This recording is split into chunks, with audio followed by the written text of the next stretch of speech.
Okay, this is whip cracking lessons with Indiana Jones impersonator Alan. So he's going to show us the whip cracking stunt skill from Harrison Ford, the first one. So here we go. All right. That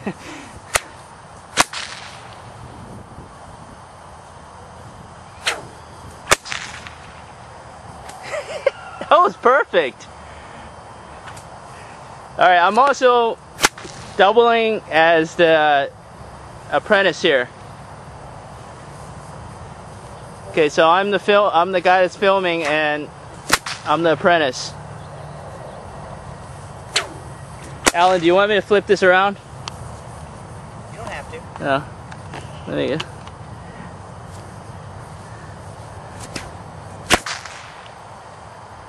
Okay, when you're ready, give us a step-by-step on how to do that. No problem.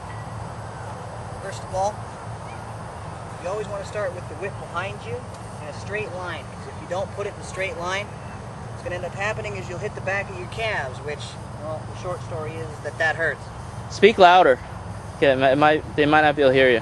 And what you're going to do, kind of start with your knees bent. It's kind of like this, whip behind you in a straight line. You want to bring your arm up to a 3 o'clock position, okay? And you want to bend your wrist down a little bit so that when you bend your elbow at 3 o'clock, you can cock your wrist back. Then you're going to let it go, smooth. You don't have to put any extra effort into it or anything like that. The whip will crack all by itself. The whole series of events kind of looks like this. No problem. Yeah. You always want to kind of make sure that there's a wall right here. You want to imagine that there's something keeping your arm from going out here or whatever. You want to just keep it in a straight line, and that's how we do circus crack. Nothing to it. Now if you want to do the overhead crack, what we do is we start again with the whip behind us in a straight line. You always want to make sure it's straight, because I've got many bruises on the back of my calves before, and it's not fun. Alright, let's pause right there for a minute. Otherwise, I'll just bring the camera closer. Okay, we're with Alan, the Indiana Jones impersonator. And this is whip cracking lessons, and I'm also the apprentice. He's also training me how to do it. Apparently, Harrison Ford only does this particular part. So go ahead, Alan.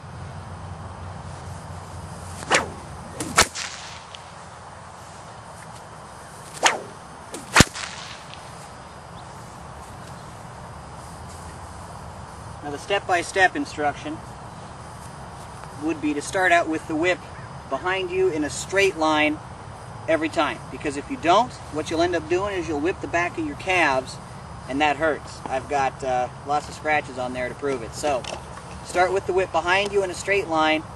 If you have to take a couple of steps forward just to make sure it's straight, do that. Now you'll want to bring your dominant hand, whatever hand you want to do this with, up to the 3 o'clock position from your waist.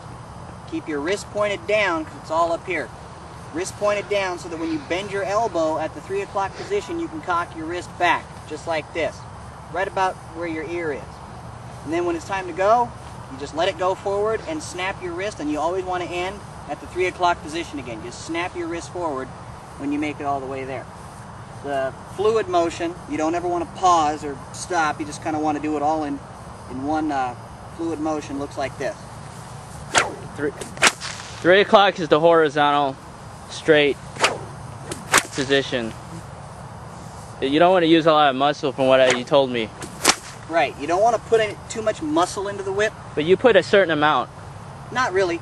The thing is, the whip travels at the speed of sound, okay? That's how you get a crack out of a whip, just in case you didn't know. And the loop travels down the whip, and it increases speed. It accelerates as it goes. So you don't have to go, ugh, to try and get it to crack. It'll just do it by itself. It's just one fluid motion, and it cracks. And let's see. Now we'll do the overhead crack, which I kind of got to move a little farther back for. He's got to move farther. Again, you want to start with the whip behind you in a straight line no matter what crack you're doing, but the overhead crack is pretty simple. You go around, if you're right-handed, counterclockwise, if you're left-handed, clockwise, with the whip in the air, just like this. And then when you want to make it crack, all you do is switch direction, but it's important to note what my wrist is doing up here.